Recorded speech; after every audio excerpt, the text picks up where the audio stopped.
Worth it pa nga bang pumunta ng Manila Zoo ngayon 2025? So welcome back for another Aling Maliit Adventures at dito po kami napadpad ngayon sa Manila Zoo. Let's go!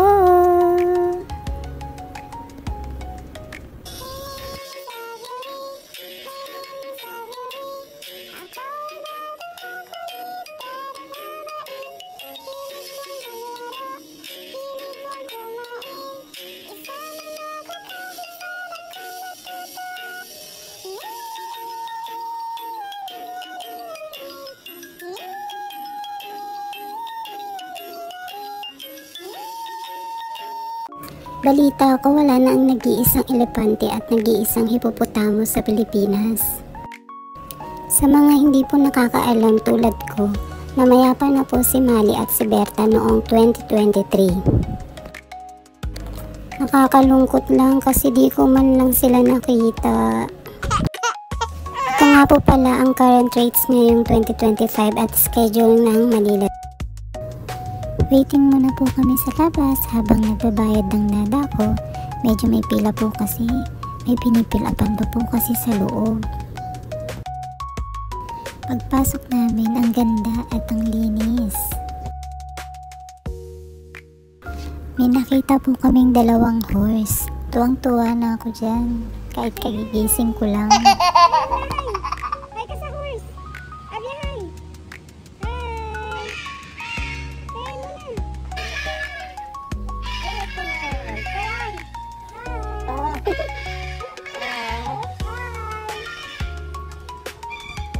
May nakita rin po kaming tiger, lion.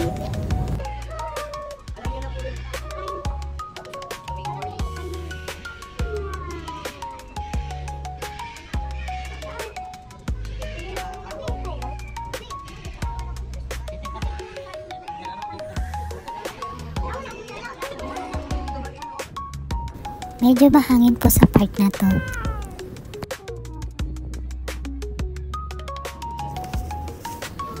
Hi, ostrich!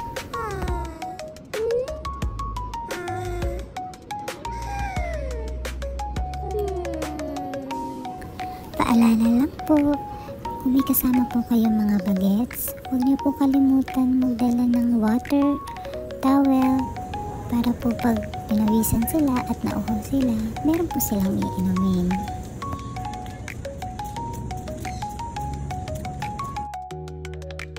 Isa rin pong paalala, kapag may anak po kayong tamad maglakad, like me, magdala po kayo ng stroller. At kung magutom naman po kayo at wala kayong dalang pagkain, no worries dahil may mga food stall naman po sa loob. Magbaon lang po kayo ng pera. Yes! Marami po doon mabibilhan like fries, turks, siomai, at marami pa pong iba.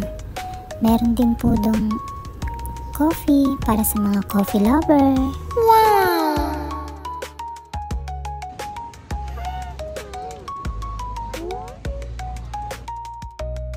After namin mag-snack, dito kami dumiretso kay Crocodile.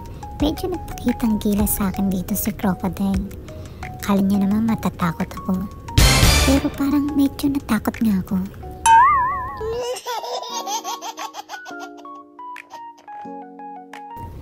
Pumasok din po kami dito sa butterfly garden. Maraming iba't ibang klase ng butterfly. Grabe, ang gaganda nila guys. Tingnan niyo po, sobrang Latina. Wow! Medyo mahaba-haba rin po yung nilakad namin dito. Kaya hinanap ng mami ko kung saan daw ang labasan. Buti na lang nakita ko. Ako pa nagturo sa kanila.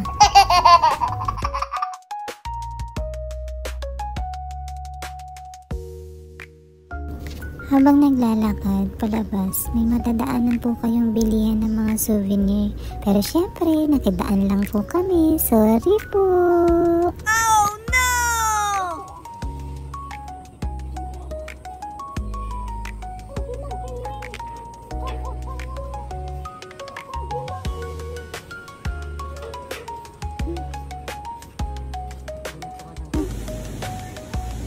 At dito naman po sa private area nila, kailangan mo magbayad ng 20 pesos for the shoe cover. Maganda po dito, malawak, malinis at maraming palaruan para sa mga baby na tulad ko.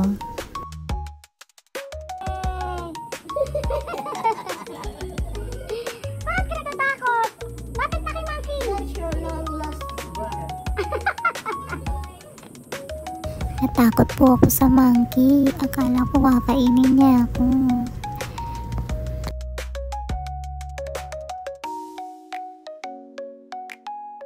Actually, dito po talaga ako nagsaya. Lalo na po ang dada ko. Happy? Parang masaya ka dyan ah. Pati yung tatay parang masaya. Sa likod po, may slide po dun. Pwede po yung mga baby nyo. After po dito, dumiretso po kami sa reptile house. May nakita po kaming python snake, red iguana, turtle. All in all, super nag-enjoy naman po ako. Ewan ko na lang po sa magulang ko. Pero ang tanong, worth it pa rin po bang pumunta ng Manila Zoo ngayon 2025? Para po sa akin, kung nature's lover ka, yes na yes, dahil para kang nasa probinsya sa dami ng puno at halaman.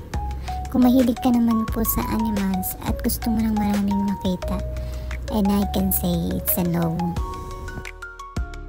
Pag inabot po kayo ng padilim na, binubuksan na po nila yung mga ilaw.